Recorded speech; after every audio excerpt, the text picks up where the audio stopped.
दोस्तों आज जिस सीरीज को हम एक्सप्लेन करने वाले हैं वो बहुत ज्यादा कमाल की होने वाली है। इस सीरीज में हमें कहानी दिखाई जाएगी शेन जियान नाम के एक लड़के की, जो कि था तो एक नॉर्मल लड़का, लेकिन एक दिन उसके साथ कुछ ऐसा हो जाता है जिसके बारे में उसने सोचा भी नहीं था। जब वो कुछ हर्ब्स लाने के लिए माउंटेन पे जा रहा था, उसको वहाँ पर दो गॉडेस नजर आती है। वो दोनों गॉडेस इतनी ज्यादा स्ट्रॉन्ग है जिसके बारे में शेन जियांग को पता भी नहीं था। शेन जियांग उन दोनों गॉडेस को बचाता है क्योंकि वो दोनों गॉडेस जो थी वो अपर रेलम से लड़कर यहाँ पर आई थी और वो बहुत ज्यादा इंजर्ड होती है। तो शेन जियांग ने अपनी हिम्मत और ताकत का यूज करते हुए उन दोनों गॉडेस को बचाया था। तो उसकी ये दरिया दिली उन दोनों गॉडेस को इतनी ज्यादा पसंद आ जाती है कि उन्होंने शेंग जियान की हेल्प की थी ताकि शेंग जियान इतना ज्यादा स्ट्रॉन्ग कल्टीवेटर हो जाए जिसका हिसाब भी नहीं लगाया जा सकता। उसके बाद शेंग जियान ऐसा स्ट्रॉन्ग कल्टीवेटर बनकर सामने आता है जिसे दुनिया देखती रह जाती है। सारे दुश्मनों का वो मुकाबला करता है और उसके हर सफर में वो दोनों गॉडेस उसके साथ होती हैं। ये सीरीज शेंग जियान के जर्नी को दिखाएगी, जहाँ कैसे एक मामूली सा लड़का सफर पर जाता है इतना ज्यादा स्ट्रॉन्ग कल्टीवेटर बनने के कि पूरी दुनिया उसके कदमों में आकर झुकने वाली है। ये सीरीज बहुत ज्यादा कमाल की होने वाली है। इसमें आपको हर वो चीज देखने मिलेगी जैसे कि एक्शन हो गया, लव हो गया, रोमांटिक सीन तो आपको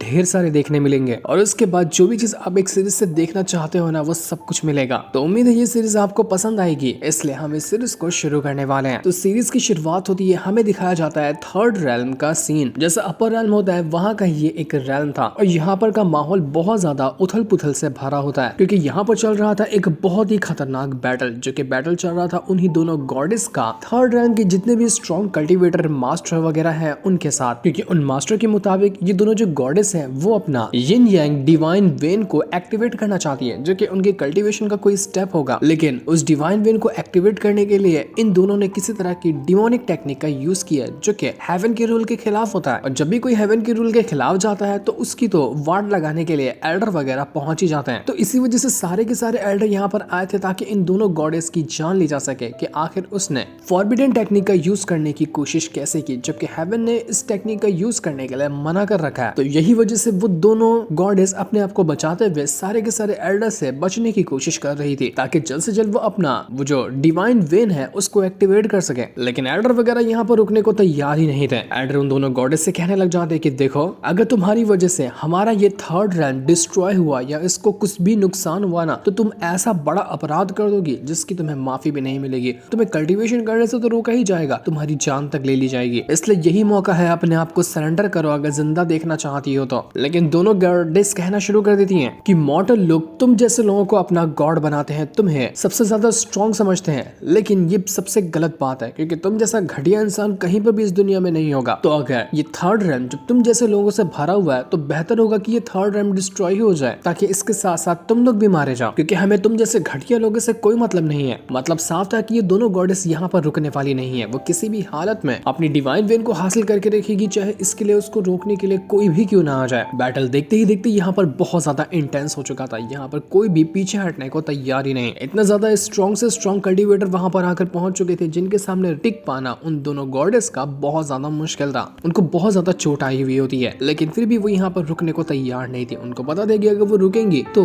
उनकी जान को भी खतरा आ सकता है, तो यहाँ पर लड़के ही फाइट करना बेहतर होगा। वो दोनों एक दूसरे को ही बचाते हुए यहाँ पर सभी से फाइट कर रहे होते। पूरी एक आर्मी सामने थी और उनके सामने अकेले खड़ी होती है ये दोनों गॉडेस, और दोनों अकेले ने यहाँ पर इतने सारे लोगों को अच्छे से टक्कर दे रखी थी। वो लोग यहाँ पर अपनी डिवाइन वेन को एक्टिवेट करना शुरू कर देते हैं, जिस वजह से हम देख पाते हैं कि उनके पीछे एक बहुत ही पावरफुल फॉर्मेशन क्रिएट हो चुका है और उस फॉर्मेशन के अंदर से ऐसी पावर बाहर निकल कर आ रही है कि कोई भी उस फॉर्मेशन के करीब तक नहीं जा पा रहा। सब लोग पीछे अपने कदम कर लेते हैं क्योंकि उनको पता था कि थोड़ा सा भी आगे बढ़ना उनको उनकी मौत के करीब ले जा सकता है। यहाँ पर वो दोनों गॉडेस अपनी पावर का यूज करते हुए अपनी डिवाइन वेन को कल्टीवेट करना शुरू कर चुकी थी और उन्होंने प्रोटेक्शन बैरियर भी क्रिएट कर दिया था ताकि कोई भी यहाँ पर आकर अब उनको डिस्टर्ब ना कर सके। एक से बढ़कर एक पावरफुल टेक्निक का इस्तेमाल करके वो यहाँ पर सभी थर्ड रेल्म के बंदों की वाट लगाने की कोशिश कर दी है। थर्ड रेल्म के बंदे यहाँ पर एकदम घबरा जाते हैं कि ये क्या हो रहा है। ये दोनों गॉडेस पागल हो चुके हैं कि अब नहीं रुकने वाली, ये हमारी जान लेके ही छोड़ेंगे। पर तब वहाँ पर आता है एक मैसेंजर। हो सकता है कि ये हेवन का मैसेंजर होगा और जैसे वो यहाँ पर आया था उसके हल्के से पावर की वजह से जितना भी उन दोनों गॉडेस ने फॉर्मेशन बनाया था, जितना भी अटैक बनाकर रखा था, सब खत्म हो जाता है, सब कुछ डिस्ट्रॉय हो गया था। वो जो मैसेंजर आया वो तो वो दोनों गॉडेस से कहने लग जाते कि तुम्हें पता है ना कि तुम हेवन के खिलाफ जा रहे हो और ये करने का अंजाम कितना बुरा हो सकता है। जिस टेक्निक को हेवन ने मना करके रखा था तुमने उस टेक्निक को कल्टीवेट किया और अब यहाँ पर थर्ड रेल्म को भी डिस्ट्रॉय करने की कोशिश कर रही हो, इसलिए तुम्हें सजा होगी। जल्द से जल्द अपने आप को यहाँ पर सरेंडर कर दो।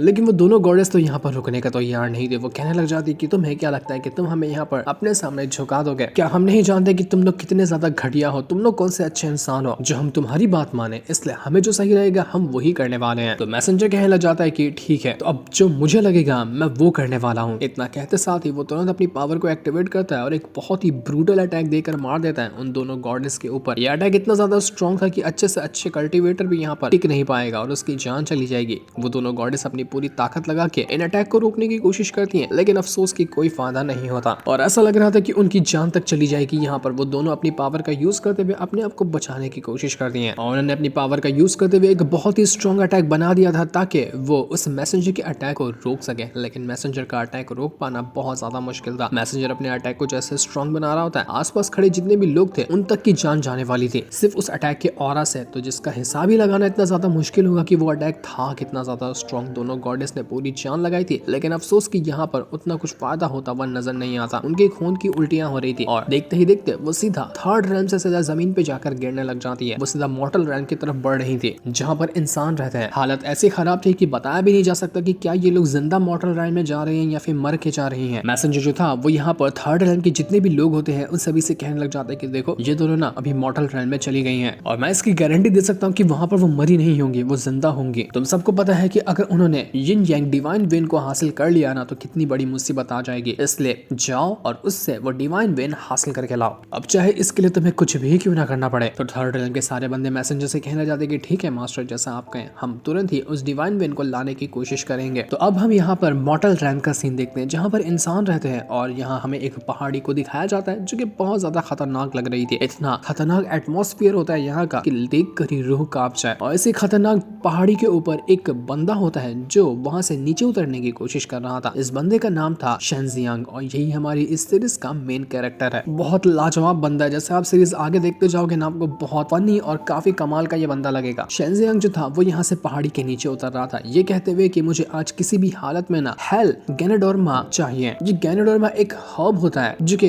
रिकवर करने में या फिर कल्टीवेशन वगैरह बढ़ाने में काम आता है। तो अब शेन जियांग को वो इसलिए चाहिए था क्योंकि उसकी मदद से वो अपनी स्पिरिचुअल पावर जो है ना उसको एक्टिवेट कर सके, क्योंकि जहाँ से शेन जियांग आता है उसके फादर तो एक क्लान लीडर थे, लेकिन शेन जियांग के पास उतनी पावर नहीं है। उसने अभी तक अपने स्पिरिचुअल वेन को एक्टिवेट ही नहीं किया। जब तक कि वो अपनी स्पिरिचुअल वेन को एक्टिवेट नहीं करता वो पावरफुल कैसे बन पाएगा। इस वजह से वो बहुत ज्यादा बुली हुआ है, लोगों ने उसको बहुत परेशान किया। तो अब यहाँ पर जैसे ही शेन जियांग को पता चला कि इस माउंटेन के नीचे हेल गैनोडोर्मा मिलता है तो वो उसी को लेने के लिए आया हुआ था। अब चाहे उसको ये लेने के लिए कुछ भी मुसीबतों का सामना क्यों ना करना पड़े, वो उस गैनोडोर्मा को लेकर ही रहेगा ताकि अपना स्पिरिचुअल वेन एक्टिवेट कर पाए। लेकिन ये जगह बहुत ज्यादा खतरनाक थी, जितना वो नीचे आने की कोशिश करता उतना ही वो गिरता जाता। उसकी हालत खराब हो चुकी थी, लेकिन फिर भी वो हार मानने वाला नहीं था कि जितना मैंने बेइज्जती को सहा है ना उसके सामने इस मामूली से माउंटेन से नीचे उतरना बिल्कुल भी आसान बात लगती है। धीरे धीरे करते हुए वो फाइनली माउंटेन के नीचे आकर पहुंच चुका था और जैसे वो यहाँ पर आया था वो चारों तरफ ढूंढने लग जाता है कि कहाँ पर मुझे वो फायर गैनोडोर्मा मिल सकता है। ये जगह बहुत ज्यादा खतरनाक थी, हर तरफ सिर्फ कंकाल के अलावा कुछ भी नजर नहीं आ रहा था। मानो कि कुछ टाइम भी अगर कोई यहाँ पर रह ले तो डर के मारे ही वो अपने प्राण त्याग देगा, इतनी खतरनाक जगह होती है ये। लेकिन फिर भी शेन जियांग आगे बढ़ता जा रहा था। उसको ऐसा लग रहा होता है कि आसपास कुछ तो ऐसी चीज मौजूद है जो उसके करीब ही आ रही है, लेकिन क्या है वो उसको पता ही नहीं चल रहा था। इसलिए वो डरते डरते आगे बढ़ रहा होता है कि कहीं कोई बड़ा सा खतरा यहाँ पर ना आ जाए जो उसकी जान लेने की कोशिश करे। ऐसा हुआ तो वो भारी मुसीबत में पड़ जाएगा। इसलिए शेन जियांग बड़ी सावधानी से कदम आगे बढ़ाते हुए इधर उधर की जगह को एक्सप्लोर करने लग गया था। तब उसको जगह एक नजर आती है जहाँ पर कुछ चमक रहा था। शेन जियांग को लगने लग जाता है कि हो ना हो यहीं पर वो हेल गैनोडोर्मा मुझे मिलेगा, क्योंकि इतने खंडर जगह पर चमकती हुई चीज का मतलब यही हो सकता है कि यही वो गैनोडोर्मा होगा। तो वो उसी ओर बढ़ना शुरू कर देता है। लेकिन अफसोस कि जैसे वो वहां पर जा रहा था उससे पहले ही रास्ते में एक बहुत ही ज्यादा पावरफुल बीस्ट आकर पहुंच जाता है जो कि इसी खंडरों के अंदर रहता है। वो यहाँ पर शेन जियांग को देखते साथ ही उसके ऊपर अटैक करने लग गया था ताकि वो उसको निगल जाए, क्योंकि काफी टाइम से वो बीस्ट भूखा था, उसको खाने को मिला ही नहीं। तो वो शेन जियांग को ही अपना निवाला बनाना चाह रहा था। शेन जियांग ये देखकर बिल्कुल घबरा चुका था। वो तुरंत यहाँ पर अपनी पावर का यूज करते हुए, जो कि उसके पास उतनी खास तो थी नहीं, उस बीस्ट के साथ फाइट करने की कोशिश करता है। लेकिन ये कर पाना उसके लिए बहुत ज्यादा मुश्किल था। बीस्ट ने मार मार कर उसकी हालत खराब की थी और अधमरा हो जाता है शेंजियान। तब उसको याद आने लग जाता है पुरानी बातें, जब कुछ उसके ही फैमिली के लोगों ने उससे कहा था कि शेंजियान, तुम्हारे पास कोई स्पिरिचुअल वेन नहीं है, तुम्हारे पास कोई कल्टीवेशन नहीं है, इसलिए मान जाओ कि तुम एक लूजर हो। और तुम्हारे ही लूजर होने की वजह से तुम्हारे फादर, जो कि क्लान लीडर थे, उनको लीडर की पोजीशन से निकाल दिया गया, क्योंकि हमारी फैमिली का यही रूल है कि जब क्लान लीडर का बेटा स्ट्रांग नहीं होता है ना, तो क्लान लीडर को भी अपनी पोजीशन से इस्तीफा देना पड़ता है। और आज जो तुम्हारे फादर के साथ हुआ है ना, उसके जिम्मेदार तुम ही हो।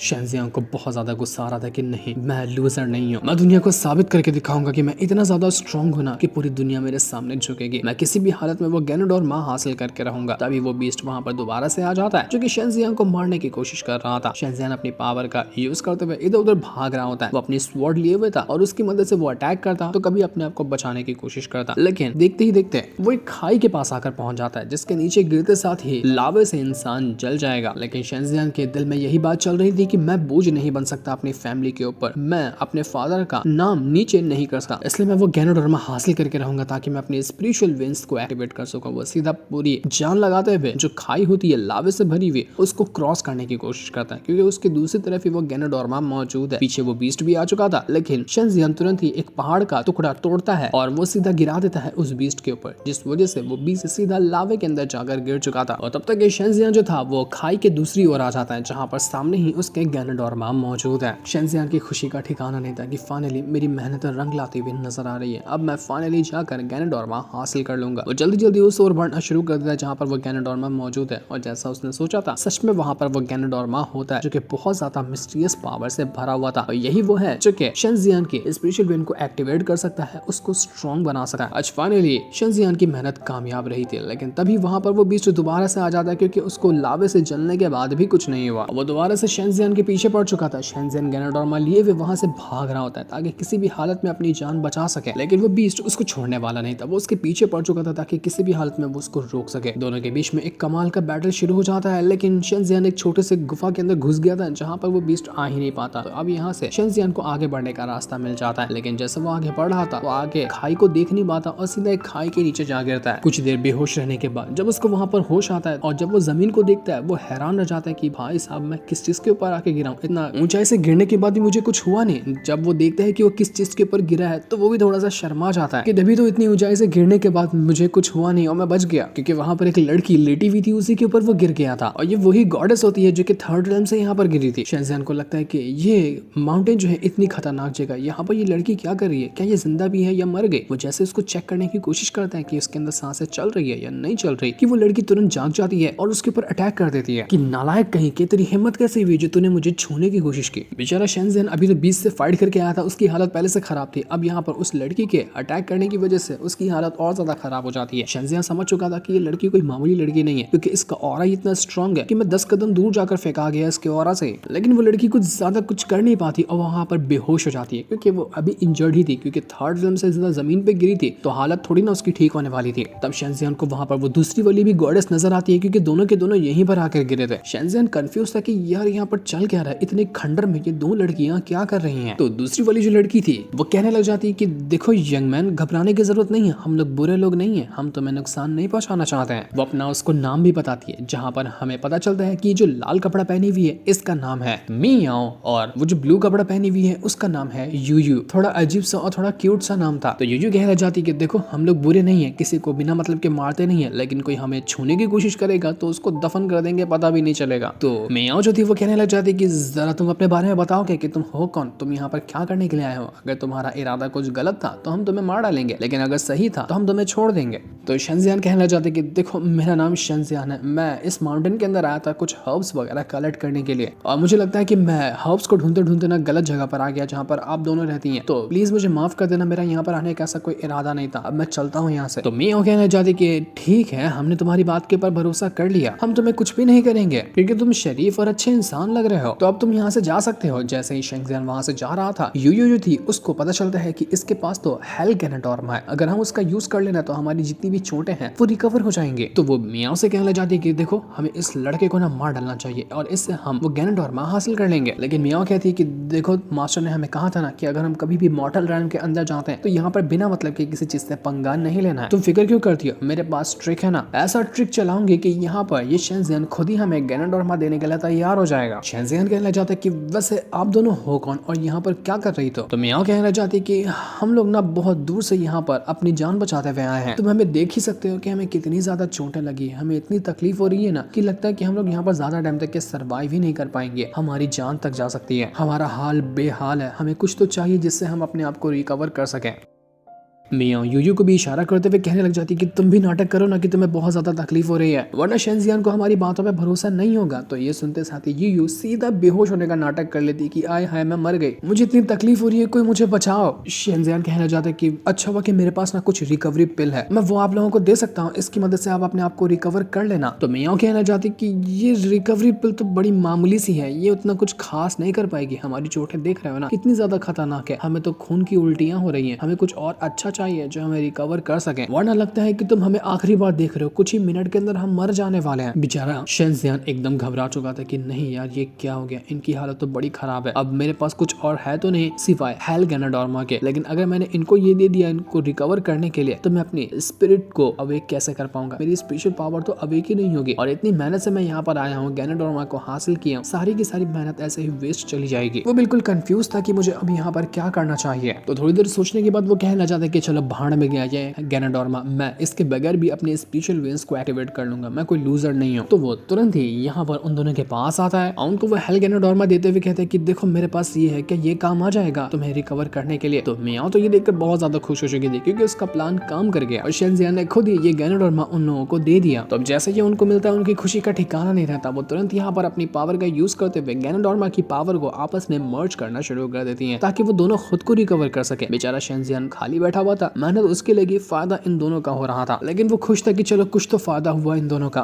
वो दोनों अपनी पावर का यूज करते हुए एक दूसरे को रिकवर करने में लगी हुई होती हैं। तो शेंजियन उनको देखकर बिल्कुल हैरान रह चुका था कि ये दोनों लड़कियां ना मामूली नहीं लगती, इनकी जो स्पिरिचुअल एनर्जी है ना वो बहुत ज्यादा स्ट्रांग है, कहाँ से आई है ये दोनों पता भी नहीं चल रहा। लेकिन जैसे ही वो दोनों अपने आप को रिकवर कर रही होती है, मियाओ जो थी उसकी हालत और ज्यादा खराब होने लग गई थी, वो खून की उल्टियां करना शुरू कर देती है। ये देख यूयू जो थी वो सीधा शेंजियन को पकड़ती है और उससे कहने लग जाती है कि तेरी हिम्मत कैसे हुई, तूने गैनोडोर्मा के अंदर पॉइजन मिलाया था ना ताकि हम दोनों जैसे इसका इस्तेमाल करें हम दोनों मर जाएं, काट कर रख दूंगी तुझे, तूने ऐसा करके बिल्कुल भी अच्छा नहीं किया। तो शेंजियन कहता है कि मैंने ऐसा कुछ नहीं किया, मेरे पास कोई पॉइजन नहीं है, मैंने ऐसी कोई हरकत नहीं की, मैं तो सीधा गैनोडोर्मा लाया और आप लोगों को दे दिया। लेकिन यूयू तो उसकी बात मानती ही नहीं, वो उसकी जान लेने वाली थी। लेकिन तब यहाँ पर मियाओ से कहना चाहती कि देखो यूयू मत मारो उसको, मुझे तो लगता है ना कि जो हेल गैनोडोर्मा है ये बहुत ज्यादा स्ट्रॉन्ग था, ऊपर से हम लोग अभी काफी ज्यादा इंजर्ड हैं, तो इस वजह से इसने मुझ पर बैकफायर कर दिया। शेंजियन की कोई गलती नहीं है, उसने असल में ही गैनोडोर्मा हमें दिया है बिना किसी छेड़खानी के। हमारे जो मेरिडियन पैलेस है ये डैमेज हुए पड़े हैं ना, वो इस गैनोडोर्मा की पावर को हैंडल ही नहीं कर पा रहे हैं, लगता है कि हम यहाँ पर अपने आप को कभी भी रिकवर नहीं कर पाएंगे। देखते ही देखते यहाँ पर मियाओ और यूयू दोनों के दोनों वहां पर बेहोश हो चुके थे क्योंकि उनके ऊपर गैनोडोर्मा ने कोई असर नहीं दिखाया, उनकी हालत इतनी ज्यादा खराब थी कि वो गैनोडोर्मा भी कुछ नहीं कर पाया। शेंजियन बेचारा अकेले वो कहने लग जाता है कि भाई साहब मैं क्या करूं, मैं क्या कर सकता हूँ इन दोनों की हेल्प करने के लिए, मैं तो यहाँ पर आकर बुरा फंस गया। तभी वहां पर वो जो बीस्ट होता है वो दोबारा से आने लग गया था ताकि इन सभी की जान ले सके। ये देखकर शेंजियन कहता है कि भाई साहब लग गए, बीस्ट को भी अभी आना था। वो जल्दी से पहले यूयू को उठाता है और उसको वहां से दूर ले जाने लगता है ताकि इन दोनों को एक जगह पर छुपा सके और उसके बाद वो बीस्ट से लड़ने के लिए जाएगा। वो लोगों से कहने लग जाते कि देखो तुम लोग यहाँ पर अपने आप को बचा रखो, मैं इस बीस्ट से लड़ता हूँ, तुम्हें कुछ नहीं होगा, मैं तुम लोगों को बचा कर रहूंगा। वो सीधा जा चुका था उन बीस्ट के साथ फाइट करने के लिए और यहाँ पर एक कमाल का बैटल शुरू हो जाता है। यहाँ पर शेंजियन बहुत ज्यादा गुस्से में था, वो रुकने वाला नहीं था, वो अपनी पावर का यूज करते हुए उस बीस्ट के साथ फाइट कर रहा होता है और इस बार की फाइट बहुत ज्यादा खतरनाक होती है क्योंकि शेंजियन को पता था कि अगर उसे कुछ होता है वो दोनों लड़कियां अपने आप ही मारी जाएंगी क्योंकि उनके अंदर इतनी भी ताकत नहीं है कि वो खड़ी हो सके। लेकिन शेंजियन की स्वॉर्ड तक टूट जाती है, कोई फायदा होता नहीं, शेंजियन क्योंकि वैसे भी कमजोर है, गैनोडोर्मा उसे मिला नहीं तो आखिर वो बीस्ट का मुकाबला कैसे कर पाए। कुछ ही अटैक के बाद वो भी इंजर्ड हो चुका था और वो भी बेहोश होने के कगार पे पहुंच जाता है। लेकिन शेंजियन हिम्मत हारने वाला नहीं था, वो दोबारा से खड़ा होने की कोशिश करता है और फिर से चला जाता है बीस्ट के साथ फाइट करने के लिए ताकि वो उसकी जान ले सके। लेकिन इस बार भी बीस्ट ने उसके ऊपर अटैक कर दिया था। हर बार जब वो अटैक करने जाता तो वह मार खाकर रिटर्न आता। उसकी हालत ऐसी हो चुकी थी कि उन दोनों लड़कियों को बचाते हुए शेंजियान खुद ही यहाँ पर मारा जाएगा। उनसे भी बुरी हालत अब उसकी हो चुकी थी। वो दोनों लड़कियां कहने लग जाती कि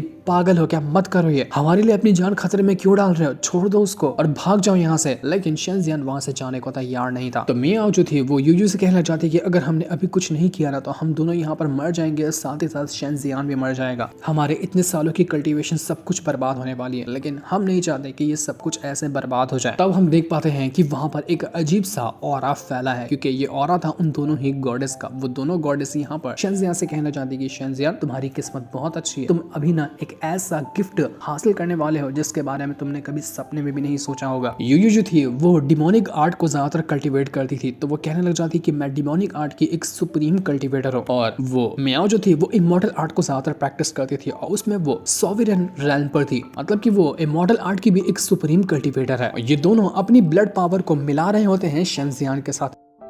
इससे होगा ये कि शेंजियान के पास जो अभी उसकी स्पिरिचुअल विन तक के एक्टिवेट नहीं थी वो एकदम सुप्रीम लेवल पे पहुंच जाएगा, डिमोनिक कल्टीवेशन के भी और इमॉर्टल कल्टीवेशन के भी। वो दोनों अपनी पूरी पावर को दे रही थी शेंजियान को ताकि शेंजियान को बचाया जा सके। शेंजियान को इतनी ज्यादा तकलीफ हो रही थी कि वो यहाँ पर मानो कि फट जाएगा उसका शरीर। उन दोनों ने जो इतनी मेहनत से वो यिन यांग डिवाइन विन को कल्टीवेट किया था वो भी यहाँ पर वो शेंजियान के अंदर ही ट्रांसफर करना शुरू कर देती है, जिस वजह से शेंजियान की पावर अचानक में ही इतनी ज्यादा बढ़ रही थी जिसका कोई हिसाब ही नहीं था। उस पावर को यहाँ पर शेंजियान हैंडल ही नहीं कर पाता। वो दोनों से कहना चाहती कि देखो शेंजियान, कोशिश करो, तुम्हें ये करना होगा, क्योंकि अगर तुम यहाँ पर फेल हुए ना तो हम तीनों के तीनों मरेंगे, इसलिए हिम्मत करो और हमारी इस पावर को हैंडल करो तुम। यही एक रास्ता है तुम्हें अपने आप को बचाने का और हम सबको बचाने का। ये प्रोसेस बहुत ज्यादा मुश्किलों से भरा हुआ था, बहुत ज्यादा तकलीफें झेलता है शेंजियान, लेकिन अभी तक के वो हिम्मत किए हुए था। फाइनली वो दोनों जो गॉडेस होती है वो अपनी पावर को मर्ज कर चुकी थी शेंजियान के साथ, जिस वजह से वहां पर होता है एक बहुत ही ब्रूटल धमाका और एक मामूली सा कल्टीवेटर बस कुछ ही टाइम के अंदर एक सुप्रीम कल्टीवेटर में बदल चुका था। शेंजियान के स्पिरिचुअल वर्ल्ड के अंदर ही वो दोनों गॉडेस की सोल आकर पहुंच जाती है, क्योंकि लग रहा था कि उनका फिजिकल शरीर जो है वो खत्म हो गया, अब बस उनकी सोल रह गई है जो कि शेंजियान के स्पिरिचुअल वर्ल्ड के अंदर है। दोनों के दोनों डिमोनिक और इमॉर्टल कल्टीवेशन जो थी वो जैसे यहाँ पर मर्ज हुई थी शेंजियान के अंदर, उसका लुक भी काफी ज्यादा बदल चुका था, काफी ज्यादा खतरनाक लग रहा था। जिसके बाद हम बाहर का सीन देखते हैं जहाँ पर अभी तक के उन दोनों का फिजिकल शरीर बचा हुआ होता है और उनके ऊपर वो बीस्ट डायरेक्ट आकर अटैक करने वाला था, लेकिन जैसे वो अटैक कर पाता तभी वहां पर शेंजियान आता है और जैसे उसने अपना ऑरा एक्टिवेट किया वो बीस्ट उड़कर दूर फेंका चुका था। शेंजियान के अंदर से अब ऐसी पावर बाहर निकल कर आ रही थी जिसका कोई हिसाब भी नहीं लगाया जा सकता। जहां बीस्ट शेंजियान को मार रहा था अब उसका एक भी अटैक शेंजियान के करीब तक नहीं आ पाता और मार मार कर शेंजियान ने बीस्ट की हालत खराब कर दी थी। उसके हर एक कदम से ऐसा ऑरा बाहर निकल रहा था कि मानो अच्छे से अच्छा कल्टीवेटर भी यहाँ पर उसके ऑरा से ही मर जाए। वो इतना मारता है उस बीस्ट को कि बीस्ट पागल हो गया था, उसको समझ ही नहीं आता कि असल में उसके साथ हो क्या रहा है। मार खा खा कर बीस्ट की हालत खराब हो चुकी थी, लेकिन शेंजियान रुकने वाला नहीं था जब तक कि वो यहाँ पर इस बीस्ट को फाड़ कर खत्म ना कर दे। उसके ऑरा से ही पूरा पहाड़ वहाड़ सब टूटने लग जाता है। वो दोनों जो गॉडेस थी वो कहने लग जाती हैं कि बहुत बहुत कमाल का है ये शेंजियान, बहुत अच्छा हुआ कि हमने इसको अपनी पावर दे दी। शेंजियान यहाँ पर उस बीस्ट के साथ मुकाबला कर रहा था और वो बीस्ट उसके ऊपर अभी भी अटैक कर रहा होता है, क्योंकि वो बीस्ट इतना स्ट्रॉन्ग है कि वो जल्दी मरता ही नहीं। लेकिन फिर भी शेंजियान जब यहाँ पर अपनी पावर को एक्टिवेट करता है तो उसके पीछे एक बहुत ही स्ट्रॉन्ग फॉर्मेशन आ चुका था जिसमें डिमोनिक कल्टीवेशन और इमॉर्टल कल्टीवेशन दोनों भरी हुई थी। और जब इस फॉर्मेशन का यूज करते हुए उसने जैसे ही एक अटैक देकर क्या मारा उस बीस्ट को कि बीस्ट वहां पर राख में बदल कर गायब हो जाता है। उसका ऐसा हाल हो गया था कि मानो वो फट कर गायब ही हो गया, पूरा जगह ही टूट फूट जाती है। इतना कमाल का इतना खतरनाक वाला ये सीन होता है जिसे देखकर तो मजा ही आ गया। शेंजियान कहां से कहां पहुंच चुका था, वो भी कुछ टाइम के अंदर। उसको अपनी स्पिरिचुअल वेन एक्टिवेट करना था, उसके बाद वो अपनी कल्टीवेशन की शुरुआत करता, लेकिन उसके साथ ऐसा कुछ हुआ कि बिना स्पिरिचुअल वेन के एक्टिवेट किए वो सीधा सुप्रीम लेवल पर जाकर पहुंच गया, जो कि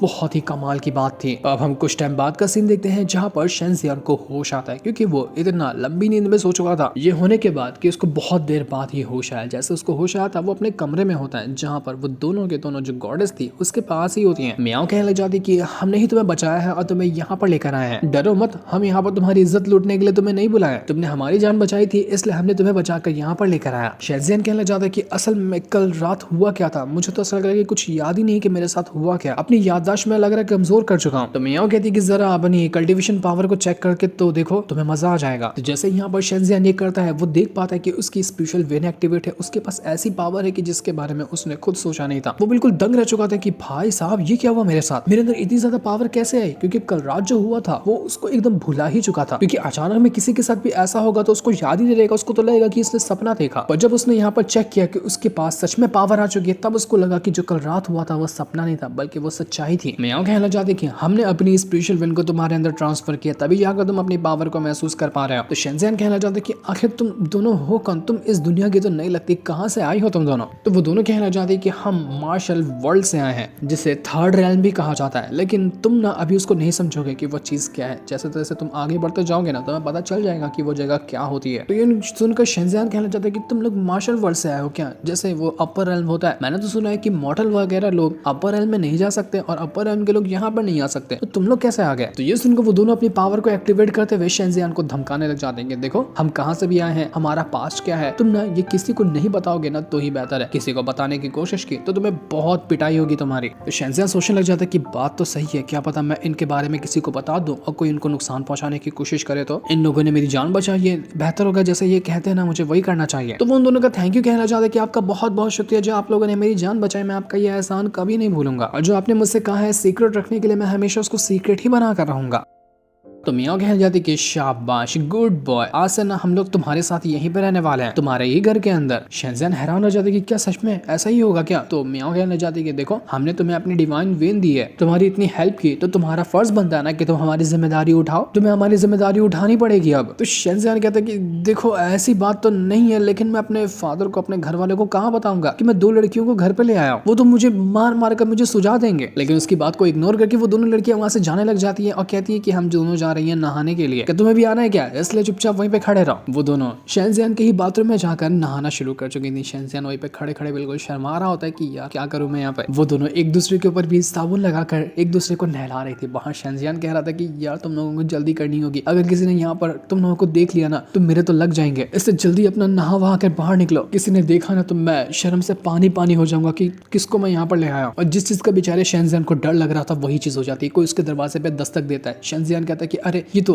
जियान है, ये यहाँ पर क्या कर रही है, मेरे तो लग गए। वो लड़कियां कहती है कि ये जियान कौन है। तो शेंजियान कहता है कि वो मेरी फियांसे है, तुम लोग यहीं पे रहना, बाहर मत निकलना, मैं दरवाजा खोलने जा रहा हूँ। जिसके बाद जियान खुद ही दरवाजा खोलकर अंदर आ जाती है, कहने लग जाती है कि शेंजियान तुम क्या कर रहे थे, इतना टाइम क्यों लगा तुम्हें दरवाजा खोलने में। बेचारा शेंजियान परेशान हो चुका था। वो कहने लग जाता है कि जियान तुम यहाँ पर क्या कर रही हो, कुछ काम था क्या तुम्हें। तो जियान कहती है कि क्या मैं तुम्हारे कमरे में नहीं आ सकती, तुम ऐसे क्यों बिहेव कर रहे हो, मानो कि कुछ छुपाने की कोशिश कर रहे हो तुम। तो शेंजियान कहते कि नहीं ऐसी कोई बात नहीं है, तुम गलत समझ रही हो, तुम्हारा वेलकम है मेरे कमरे में, जब चाहो आना चाहो आ सकती हो। शेंजियान तो मस्त यहाँ पर आकर बैठ चुकी थी और कहने लग जाती कि तुम्हारी बातों से लग रहा है ना कि तुमने किसी न किसी लड़की को कमरे में छुपा कर रखा हुआ, तभी तुम इतने ज्यादा घबराए हुए हो, सच कह रही हो क्या मैं। बेचारा शेंजियान पसीने से नहा चुका था। वो कहने लग जाते क्या रहे यार कैसे तुम बात करती हो, मैं कहाँ से लड़की को लाऊंगा, और मैं लाऊंगा भी क्यों, तुम मेरे लिए सबसे ज्यादा खूबसूरत लड़की हो, तुम्हें मैं कैसे धोखा दे सकता हूँ। तो जियान कहते कि मुझे ऐसा लग रहा है कि बाथरूम में कोई है, क्योंकि वहाँ पर पानी के हिलने की आवाज आ रही है। तो शेंजियान कहता है कि नहीं ऐसी बात नहीं है, मैं अभी पानी भर रहा था ना वहाँ पर, क्योंकि मैं नहाने जा रहा था, इसलिए तुम्हें वो आवाज आ रही होगी। लेकिन जियान कहती कि नहीं तुम झूठ कह रहे हो, क्योंकि तुम यहाँ पर नहाते ही नहीं हो, तुम तो महल वाले बाथरूम में जाकर नहाते हो, यहाँ कुछ तो गड़बड़ है, हटो मैं जाकर देखती हूँ कि अंदर तुमने क्या छुपा कर रखा हुआ है। शेंजियान समझ चुका था कि उसके लगने वाले बड़ा बुरा हाल होगा उसका। तो जैसे ही वो जियान को रोकने वाला था कि इससे पहले ही वो बाथरूम के अंदर चली जाती है। शेंजियान समझ चुका था कि मेरे लग गए, मर गया, आज मैं यहाँ पर दफन होने वाला हूँ। लेकिन जैसे जियान अंदर जाती है, अंदर कोई भी नहीं था, पूरा बाथटब खाली होता है और यहाँ का माहौल भी एकदम अच्छा लग रहा था। शेंजियान कहता है कि जान में जान है, अच्छा हुआ कि उन दोनों गॉडेस ने सुन लिया होगा बात को, अब वो दोनों यहाँ से चली गई होंगे, वरना आज मैं ऐसा फंसता ना कि मैं अपने आप को कहीं मुंह दिखाने लायक नहीं बचता। जियान कहती कि क्या खुशबू आ रही है तुम्हारे बाथरूम के अंदर से, बड़ा अच्छा लग रहा है, मन तो कह रहा है कि मैं भी यहाँ पर नहा जाऊं। वो दोनों एकदम एक दूसरे के करीब आ चुके थे। जियान तो एकदम चिपकने लग जाती है शेंजियान के कि शेंजियान तुम क्या कर रहे हो यहाँ पर मेरे इतने करीब आकर। तो शेंजियान कहते हैं कि तुम बाथरूम से चली जाओ ना, क्योंकि तुम यहाँ पर खड़े होकर मुझे नहाते हुए तो नहीं देखने वाली हो, इसलिए तुम जाओ, मैं अपना यहाँ पर नहा लेता हूँ। तो जियान जैन भी शर्माते हुए वहां से चली जाती है कि ठीक है जितना नहाना ना आराम से जाकर नहाओ। तो ऐसी बात करते हो कि मुझे यहाँ पर शर्म ही आ जाती है। जिसके बाद हम कुछ टाइम बाद का सीन देखते हैं जहाँ पर वो जो जियान जियान थी वो कोर्टयार्ड के अंदर जाकर बैठी हुई थी और वहीं पर शेंजियान भी आ जाता है और ये दोनों आपस में बातें करने लग गए थे। यहाँ का माहौल बहुत अच्छा था तो दोनों खूब सारी आपस में बातें करते हैं और आसपास का जो नजारा था वो देखने लग जाते हैं। जियान जियान कहने लग जाती है शेंजियान से कि तुम्हें पता है मेरे फादर ने कहा ना कि मैं तुमसे कभी दोबारा नहीं मिलूं क्योंकि वो नहीं चाहते कि हम दोनों एक दूसरे के साथ रहें। लेकिन मैंने तो सीधा उनको इनकार कर दिया कि मैं रहूंगी तो सिर्फ तुम्हारे साथ रहूंगी, तुम्हारे अलावा कहीं नहीं रहने वाली मैं। आज तो मेरे फादर मुझे तियानहुआ के पास ले जाने वाले थे ताकि मुझे उससे मिलवा सकें और मेरी शादी की उससे बात करवा सकें, लेकिन मुझे ये नहीं करना है। मैं तो चाहती हूँ कि आज ही हम दोनों शादी कर लेते हैं, उसके बाद कोई भी हमारे बीच में नहीं आ पाएगा। हम शादी करके यहाँ से दूर भाग जाएंगे जहाँ हमें कोई भी ना पकड़ सके। क्या कहते हो? सही कह रही हो ना मैं? वो ये कहते कहते सीधा सीधा शेंजियान को किस कर लेती है। दोनों का यहाँ पर किस हो चुका था। शेंजियान बेचारा शर्मा जाता है कि यार ये क्या हो रहा है। जियान जियान तो उसको छोड़ती ही नहीं, किस लंबा चल रहा था बहुत ज्यादा। तो जैसे ही वहां पर कोई आ रहा होता है कि तभी वहां पर जियान जियान जो थी वो अपने आप को हटा लेती है। वहां पर एक बंदा आ जाता है जो कि कहने लग जाता है कि जियान जियान ये क्या कर रही हो तुम। ये था उस जियान जियान का फादर जो अपनी बेटी को घसीटते हुए ले जा रहा था कि तुम इस शेंजियान को किस कर रही हो, तुम्हें मैं छोड़ूंगा नहीं। वो जियान जियान को जबरदस्ती वहां से ले जाने लगता है कि वो नहीं देखना चाहता शेंजियान और जियान जियान आपस में एक दूसरे के साथ रहे। जैसे ये लोग बाहर आते वहां पर तियानहुआ भी आकर पहुंच जाता है। वो जैसे यहाँ पर आता है जियान जियान का फादर उसको देखकर कहना चाहता है कि अरे तियानहुआ तुम यहाँ पर देखो, यहाँ पर जियान जियान भी है, आपस में बातें कर लो ना ताकि दोनों एक दूसरे को अच्छे से जान सकें। लेकिन जियान जियान तो तियानहुआ से बात करने के लिए तैयार ही नहीं थी। तो ये सुनकर उसका फादर गुस्सा हो जाता है, वो उसको मारने की कोशिश करता है। लेकिन तियानहुआ उसे कहता है कि अरे ससुर जी रुक जाइए ना, अभी जियान जियान मुझे अच्छे से नहीं पहचानती है, एक बार पहचान लेगी तो वो मुझसे कभी दूर होना ही नहीं चाहेगी। हम दोनों एक दूसरे से शादी कर लेंगे और उसके बाद वो मुझे अच्छे से पहचानने लगेगी। लेकिन जियान जियान कहती है कि भाड़ में जाओ तुम, मुझे तुमसे शादी नहीं करनी है। वो जियान जियान सीधा चली जाती है शेंजियान के पास और उसे कहना चाहती है कि शेंजियान हम दोनों यहाँ से चले जाते हैं, मुझे यहाँ पर और रहना ही नहीं है। लेकिन उसका फादर उसको पकड़ते हुए कहता है कि मैं तुम्हें कभी भी इस शेंजियान के साथ रहने नहीं दूंगा। तुम्हें पता है ना कि ये शेंजियान एक नंबर का लूजर है, इसके पास कोई पावर नहीं है। जबकि तियानहुआ को देखो, वो इस सिटी का नंबर 1 कल्टिवेटर है, उसके पास हर चीज की पावर है, इतना ज्यादा कमाल का बंदा है कि लोग उसका नाम खाली सुनते रह जाते हैं। ऐसा बंदा तुमसे शादी करना चाहता है तो तुम्हारे तो भाग्य खुलने वाले थे, तुम इस लूजर के साथ जा रही हो, मैं ये कभी भी इसकी परमिशन नहीं दूंगा। तो शेंजियान जो था वो यहाँ पर जियान जियान के फादर से कहना चाहते कि देखो आपको भी पता है ना कि आपके फादर और मेरे फादर ने बचपन में ही मेरा और जियान जियान का रिश्ता तय करवा दिया था। अब आगे चलकर मेरे पास उतनी कल्टीवेशन पावर नहीं आई तो इसका मतलब ये तो नहीं कि आप इस रिश्ते से इनकार कर देंगे। ये तो बहुत गलत बात है, जो पहले से तय कर दिया गया था वही होना चाहिए। ऐसा करने से हम दोनों की फैमिली के बीच में एक झगड़ा हो जाएगा, सारे रिश्ते खत्म हो जाएंगे हम दोनों फैमिली के। तो वहां पर एक दूसरा बंदा आता है, वो शेंजियान से कहना चाहते कि वैसे भी 3 दिन के अंदर तेरा बाप जो है ना वो क्लान लीडर की पोजीशन से हट नहीं वाला है, क्योंकि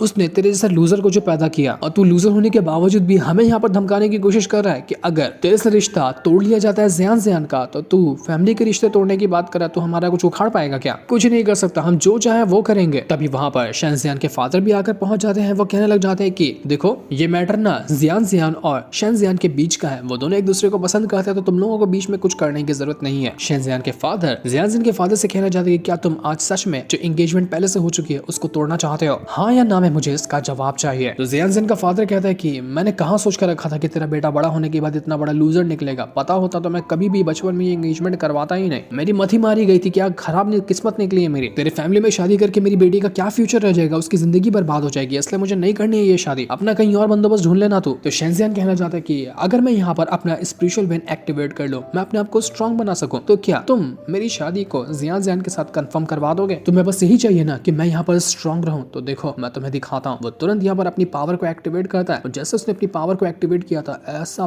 भयंकर ऑरा उसके अंदर से निकला था कि आसपास खड़े लोग के पैरों तले से जमीन खिसक जाती है। इतना खतरनाक ऑरा उसके अंदर से बाहर निकल रहा था, जो देखकर जियान जियान का फादर भी पागल हो जाता है कि तेरे पास स्पिरिचुअल वेन कैसे आई, तू तो लूजर है ना, सच में तू स्ट्रॉन्ग बन गया क्या? लेकिन तियानहुआ बीच में टांग घुसाते हुए कहता है कि देख तेरे पास स्पिरिचुअल वेन आ गई है, इसका मतलब ये नहीं कि तू बहुत स्ट्रॉन्ग कल्टिवेटर बन गया। स्पिरिचुअल वेन आने के बाद भी कल्टिवेशन की शुरुआत होती है, तेरे पास अभी कोई पावर है नहीं, खाली स्पिरिचुअल वेन लेके तू अचार नहीं डालने वाला। तो शेंजियान कहता है कि अच्छा तू ही बता दे फिर मैं क्या करूं जिसकी मदद से मैं साबित कर पाऊं कि मैं स्ट्रॉन्ग बन चुका हूं। तुझे अगर फाइट करना है मेरे साथ तो वो कर दे, मैं वो भी करने के लिए तैयार हूं। तो तियानहुआ कहने लग जाता है कि ठीक है एक टेस्ट होगा, टेस्ट को पास करके दिखा तब मैं मानूंगा कि तू स्ट्रॉन्ग बन चुका है। शेंजियान उसकी शर्त उसी टाइम मान चुका था कि ठीक है तेरे टेस्ट को तो मैं तेरा भरता बनाकर उसी में डाल दूंगा। वो अपने फादर से भी कहना चाहता है कि फादर फिक्र करने की जरूरत नहीं है, जितना भी लोगों ने मुझे लूजर कहा है, लोग मुझे लूजर समझते हैं ना, सबके मुंह पर अब ताला लगने वाला वाला है। तो अब यहाँ पर तियानहुआ और शेंजियान के बीच में एक बैटल शुरू हो चुका था। वो दोनों अपनी पावर का यूज करते हुए एक दूसरे के ऊपर अटैक करने की कोशिश कर रहे थे, जहाँ पर शेंजियान तियानहुआ को मारने की कोशिश करता है, लेकिन तियानहुआ फिर भी स्ट्रॉन्ग लग रहा था क्योंकि वो ऑलरेडी बहुत ज्यादा स्ट्रॉन्ग कल्टिवेटर है। शेंजियान इस चीज को देखकर कंफ्यूज होता है कि जब मैं उस मॉन्स्टर से फाइट कर रहा था उस टाइम जो मैंने पावर को फॉर्मेशन को एक्टिवेट किया था, मैं उसको यहाँ पर एक्टिवेट क्यों नहीं कर पा रहा? कुछ गड़बड़ हुई है या फिर मैं अपनी पावर को ढंग से यूज नहीं कर पा रहा? हो सकता है कि उन दोनों गॉडेस ने मुझे बेवकूफ बनाया और थोड़े टाइम के लिए अपनी पावर को ट्रांसफर किया और अब उस पावर का असर खत्म हो चुका है। लेकिन भाड़ में चल, मेरी स्पेशल विन एक्टिवेट हो गई है ना, मैं इसकी मदद से ही यहाँ पर इस तियानहुआ को हरा कर रहूंगा। वह तुरंत यहाँ पर अपनी पावर को यूज करते हुए जैसे अपनी पावर को एक्टिवेट करता है, वहां पर एक फायर फेनिक्स बर्ड आकर पहुंच चुका था और उसके साथ चला जाता है वो तियानहुआ के साथ फाइट करने के लिए। दोनों के बीच में एक कमाल का बैटल शुरू हो चुका था। वो दोनों अपनी पावर का यूज करते हुए एक दूसरे के ऊपर अटैक कर रहे थे, लेकिन इस बार तियानहुआ जो था वो कमजोर होता हुआ नजर आता है और शेंजियान उसको बहुत मारता है। मार मार कर वो उसकी हालत खराब कर चुका था, लेकिन फिर भी वो तियानहुआ हार मानने वाला नहीं था। वो भी शेंजियान को अच्छी टक्कर देता है। इनका बैटल काफी लंबा चलता है और सारे के सारे लोग इस बैटल का नजारा देखने के लिए आए हुए थे क्योंकि ये बैटल था ही इतना ज्यादा कमाल का, जिसे देखने के लिए लोगों की लाइन लगी पड़ी थी। वो दोनों अपनी पावर का यूज करते हुए अभी तक के एक दूसरे के साथ फाइट किए जा रहे थे, जहां पर फाइनली लग रहा था कि तियानहुआ हारने वाला है। उसका जो वेपन था वो भी टूट जाता है। नजारा देखकर तो जियान का फादर भी दंग रह चुका था कि आखिर इस शेंजियान ने तियानहुआ को कैसे हरा दिया। तियानहुआ इतना स्ट्रॉन्ग कल्टिवेटर, वो उसके सामने कैसे हार सकता है? अपनी बेइज्जती होता देखकर तियानहुआ जो था वो और ज्यादा भड़क चुका था। वो अपनी और ज्यादा खतरनाक टेक्निक का यूज करता है और दोबारा से जा चुका था शेंजियान के साथ फाइट करने के लिए। अब वो शेंजियान को नहीं रोकेगा, चाहे वो कुछ भी क्यों ना कर ले। वो अपने सारे टेक्निक का यूज कर लेता है ताकि शेंजियान का भरता बना सके, लेकिन शेंजियान अभी भी उसको अच्छी टक्कर दे रहा था। पर थोड़ी देर फाइट के बाद शेंजियान की हालत खराब होने लग जाती है। उसको बहुत ब्रूटल चोट लगी थी, तो जैसे उसको चोट लगने वाली थी जियान बीच में आकर उसको बचा लेती है। लेकिन हम देख पाते हैं कि वो जो तियानहुआ है उसका पूरा हाथ वाथ सब जल गया, बड़ा बुरा हाल हुआ उसका, लेकिन वो अपना दर्द छुपाए हुए।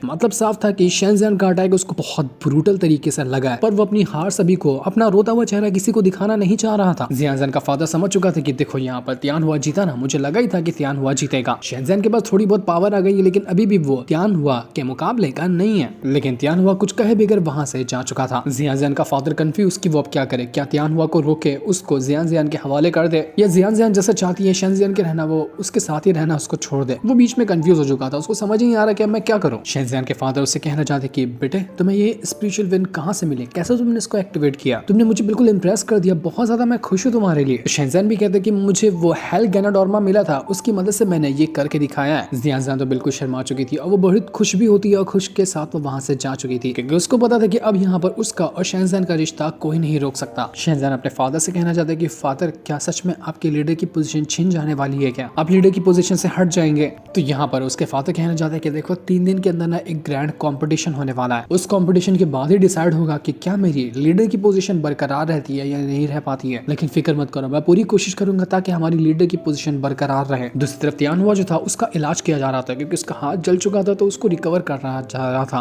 वो कहने लग जाता है कि मुझे तो यकीन ही नहीं हो रहा कि शेंजियान के पास पावर कैसे आई। सब तो ये कह रहे थे ना कि शेंजियान लूजर है, उसके पास उसकी स्पेशल वेन तक नहीं है, वो इतना ज्यादा स्ट्रॉन्ग कैसे हो गया जिसने मेरे हाथ का ये बुरा हाल कर दिया। तो दूसरा एक एल्डर होता है, वो कहने लग जाता है कि देखो आपको फिक्र करने की जरूरत नहीं है, आप अभी भी बहुत ज्यादा स्ट्रॉन्ग है और कोई भी क्यों ना कितना खुद को स्ट्रॉन्ग बना ले, ये सिटी तो आपकी ही होगी, मैं भी आपके साथ ही हूँ, आपको कुछ नहीं होगा, आपके हर प्लान को कामयाब करने में मैं कोशिश करूंगा आपकी। तो तियानहुआ कहना चाहता है कि ठीक है, मैं ना तुम्हें मौका देता हूँ अपने आप को साबित करने का। जो ग्रैंड कॉम्पिटिशन आने वाला है ना, उसके अंदर वो शेंजियान और उसके फादर का कुछ ना कुछ तो बंदोबस्त करो, तब मैं समझूंगा कि तुम भरोसे के लायक हो। तुम समझ रहे हो कि मैं तुमसे क्या कहना चाह रहा हूँ, तुम्हें क्या करना है। तो वैडर भी इस चीज के लिए तैयार हो चुका था। इन्होंने कुछ ना कुछ तो गलत प्लान बनाकर रखा है ताकि शेंजियान और उसके फादर को कंपटीशन के अंदर ही बुरी तरीके से हराया जा सके या उनकी जान ली जा सके। तियानहुआ कहने लग जाता है कि शेंजियान, आज तूने जो मेरी बेइज्जती की है ना, इसका बदला मैं तुझसे लेकर रहूंगा, तू बचने वाला नहीं है, जितना दिन जिंदा है खुशी मना ले। इसके बाद रात को शेंजियान जब अपने कमरे में आता है तब वो उन दोनों गॉडेस को ढूंढने लग जाता है, लेकिन वो उसको मिलती नहीं। जब वो देखता है तो उसको पता चलता है कि वो तो उसके सामने ही मौजूद है, लेकिन उन्होंने अपने आप को एकदम छोटा सा बना लिया है। वो कहने लग जाता है कि अरे तुम दोनों इतनी बचकानी सी गुड़िया जैसी कैसे हो गई, अभी तो अच्छी खासी बड़ी थी, छोटी कैसे हो गई तुम लोग, सब ठीक तो है ना तुम्हारे साथ। तो ये सुनकर मियाओ जो थी उसको एक अंगूठी दिखाती है और कहने लग जाती है कि जिस अंगूठी को कहते हैं यिन यांग डिवाइन रिंग, हमारी जो स्पिरिट है ना वो इस अंगूठी के साथ मर्ज है। हमने अपनी फिजिकल बॉडी को इसके अंदर डाल लिया है और सिर्फ हमारी स्पिरिट को बाहर ऐसा निकाल कर रखा है ताकि तुम्हें भी कोई गड़बड़ी ना हो, कोई हमें ऐसा देख ले तो तुम घबरा ना जाओ और हम तुम्हारे साथ अच्छे से रह भी सकते हैं। और हम जो छोटे फॉर्म में दिख रहे हैं ना, इसको तुम सिर्फ तुम ही देख पाओगे, कोई दूसरा हमें नहीं देख पाएगा। तो तुम्हें बिल्कुल भी फिक्र करने की जरूरत नहीं कि कोई तुम्हें देख लेगा, कोई प्रॉब्लम हो जाएगी ऐसा। तो शेंजियान कहना चाहता है कि क्या मैं इस अंगूठी के अंदर जा सकता हूँ, देख के आ सकूं कि वहाँ का नजारा कैसा है। तो वो दोनों गॉडेस से कहने जाते कि नहीं, अभी तुम्हारी कल्टीवेशन इतनी स्ट्रांग नहीं है कि तुम इसके अंदर जा सको, इसलिए गलती से भी अंदर जाने की कोशिश करना मत।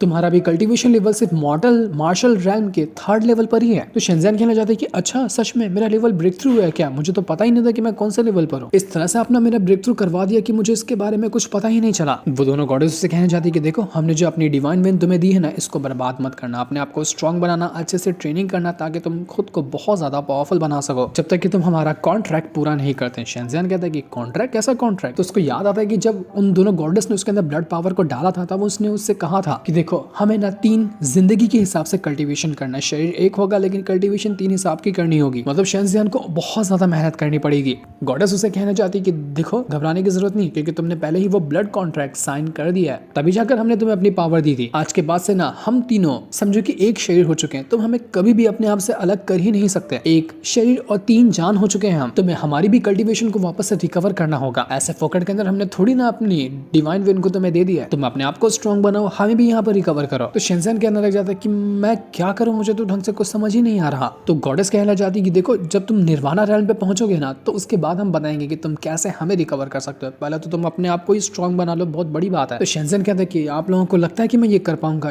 या फिर आप मुझ पर कुछ ज्यादा ही भरोसा नहीं कर रहे हैं, ये बहुत बड़ा जिम्मेदारी से भरा काम लग रहा है। तो वो दोनों गॉडेस कहना चाहती कि तुम घबरा क्यों रहे हो, हम है ना यहाँ पर, हम तुम्हारी मदद करेंगे ना स्ट्रॉन्ग बनाने में तुम्हें अपने आप को। तुम आराम से पहुंच जाओगे निर्वाणा रैल्म पर, उसके भी आगे पहुंच जाओगे, बस जैसा हम कहते जाते हैं तुम्हें वैसा करते जाना है। मैं सबसे पहले तुम्हें टेक्निक सिखाना चाहती हूँ जिसका नाम है अजूर ड्रैगन। तो इस टेक्निक को सीखो और जैसा मैं कहती हूँ तुम वैसा ही प्रैक्टिस करते जाना, तुम उसको सीख जाओगे। वैसे भी तुम्हारे पास वो स्पिरिट वेन तो आ ही चुकी है जो कि हमारी है, तो ये तुम्हारी हेल्प करेगी। जो भी हम टेक्निक तुम्हें सिखाएंगे उस टेक्निक को सीखने में, तो तुम अजूर ड्रैगन टेक्निक को सीखना शुरू करो। तो शेंजियान भी यहाँ पर उस टेक्निक को सीखने लग जाता है। तो जैसे जैसे यहाँ पर इस टेक्निक को सीख रहा था, उसके अंदर से कोई पावर बाहर निकल कर आती ही नहीं। वो हैरान हो चुका था कि ये क्या हो रहा है, कुछ पावर तो बाहर निकल कर आई नहीं, लगता है कि मैं ढंग से सीख नहीं पाया। तो वो गॉडेस कहना चाहती कि देखो, अभी थोड़ा सा मुश्किल होगा तुम्हारे लिए सीखना, जैसा मैंने तुम्हें कहा है, तुम धीरे धीरे उसको प्रैक्टिस करना, उसके बाद ही तुम अजूर ड्रैगन टेक्निक को सीख पाओगे। लेकिन मेहनत सबसे मेन है, तुम मेहनत नहीं करोगे तो तुम कुछ भी नहीं सीख पाओगे। तो तुम प्रैक्टिस करते जाओ, हम तो जा रहे हैं यहाँ पर सोने के लिए। उम्मीद है तुम समझ गए होगे कि हम यहाँ पर क्या कहना चाह रहे हैं। तो इसके बाद वो दोनों उसकी अंगूठी के अंदर जा चुके थे और अब यहाँ पर शेंजियान को अपनी कल्टीवेशन करनी है ताकि वो उस टेक्निक को अच्छे से सीख सके। दूसरी तरफ शेंजियान के जो फादर थे, वहाँ पर एक बंदा आ जाता है और वो कहने लग जाता है कि बताइए मास्टर, मुझे क्या करना चाहिए। तो शेंजियान के फादर कहते हैं कि देखो, आने वाला जो कंपटीशन है ना, मुझे लग रहा है कि इसमें मेरी जान का खतरा है। अगर मैं उस कंपटीशन के अंदर मर जाता हूँ ना, तो सबसे पहला काम तुम ये करना कि शेंजियान को लेना और यहाँ से जितना दूर होता है उतना दूर भाग जाना। मैं नहीं चाहता कि शेंजियान को कुछ हो जाए। तियानहुआ और उसके जो सेक्ट वाले लोग हैं ना, वो बहुत घटिया लोग हैं, वो शेंजियान को जान से मार डालेंगे। मैं उसको कुछ होते हुए नहीं देख सकता। इसलिए उम्मीद है कि जो मैंने यहाँ पर तुम्हें कहा है तुम उसको समझोगे और शेंजियान को लेकर यहाँ से भाग जाओगे। तो वहीं हम शेंजियान को देखते हैं, वो अपना प्रैक्टिस करने में लगा हुआ था और धीरे धीरे करते हुए वो अजूर ड्रैगन टेक्निक को अच्छे से सीख पा रहा होता है। वो दोनों गॉडेस कहने लग जाती है कि 2 दिन के अंदर ही प्रैक्टिस करते करते इसने अजूर ड्रैगन टेक्निक का ऑरा कल्टीवेट करना शुरू कर दिया। अब यहाँ पर इस टेक्निक को सीखना इसके लिए बड़ी बात नहीं होगी, बहुत ही ज्यादा टैलेंटेड बंदा है ये। हमने इसके ऊपर भरोसा दिखाकर बहुत अच्छा काम किया। इसकी कल्टीवेशन इतना स्पीड से बढ़ रही है ना कि जितने स्पीड से हमने भी अपनी कल्टीवेशन को नहीं बढ़ाया था। लेकिन वो दोनों यहाँ पर टेंशन में होती है क्योंकि 3rd रैम वाले लोग कभी भी यहाँ पर आएंगे उनको ढूंढते हुए और यहाँ पर आए तो वो उनकी जान ले लेंगे। इसलिए वो मेहनत कर रही है ताकि शेंजियान अपने आप को स्ट्रांग बना लेना, तो 3rd रैम वालों से वो मुकाबला करते हुए इन दोनों को बचा पाएगा। तो यही चीज की उनको टेंशन होती है कि आगे क्या होने वाला है, जिस इनके साथ ये वाला एपिसोड यहीं पर एंड हो जाता है। अगर दोस्तों आपको ये सीरीज अच्छी लगी और नेक्स्ट एपिसोड आप देखना चाहते हैं तो कमेंट में नेक्स्ट एपिसोड लिख देना। तब तक के लिए थैंक्स फॉर वॉचिंग।